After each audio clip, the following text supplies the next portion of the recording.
Hai Tok Mak dan Tok Dek. Happy anniversary Tok Mak dan Tok Dek. Ayu sayang Tok Mak dan Tok Dek. Bye-bye. Happy anniversary Tok Mak dan Tok Dek. Sayang Tok Mak dan Tok Dek. Bye. Hai, Assalamualaikum. Happy anniversary ke-40 Tok Mak dan Tok Dek. Semoga bahagia hingga jannah. Assalamualaikum. Selamat ulang tahun perkahwinan yang ke-40. Tahniah kepada ayah dan mama. Semoga berbahagia sehingga ke syurga. Amin.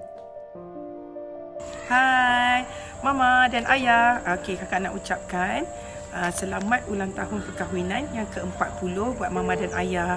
Alhamdulillah dah capai 40 tahun dan kakak doakan sehingga ke syurga.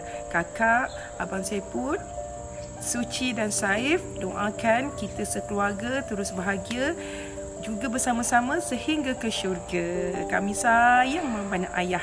Muah.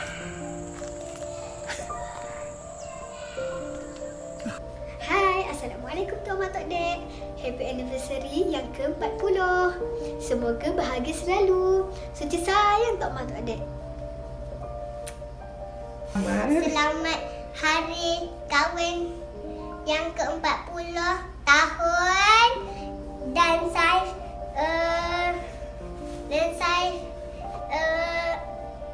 ucapkan Tok Mas cepat sihat dan Tok Dek juga dan keluarga juga sihat dan insya-Allah akan semua cepat sihat. Sekian, terima kasih. Itu. Happy anniversary Mama Ayah. Semoga Allah memberkati perkahwinan Mama Ayah sehingga ke syurga. Kami sayang Mama Ayah. Hai Mama Ayah, selamat ulang tahun perkahwinan yang ke-40.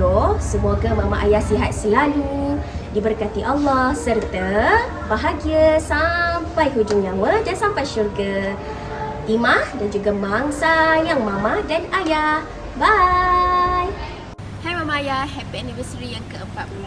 Semoga berbahagia di samping keluarga, cucu dan anak tersayang. We love you. Kasihmu takkan pernah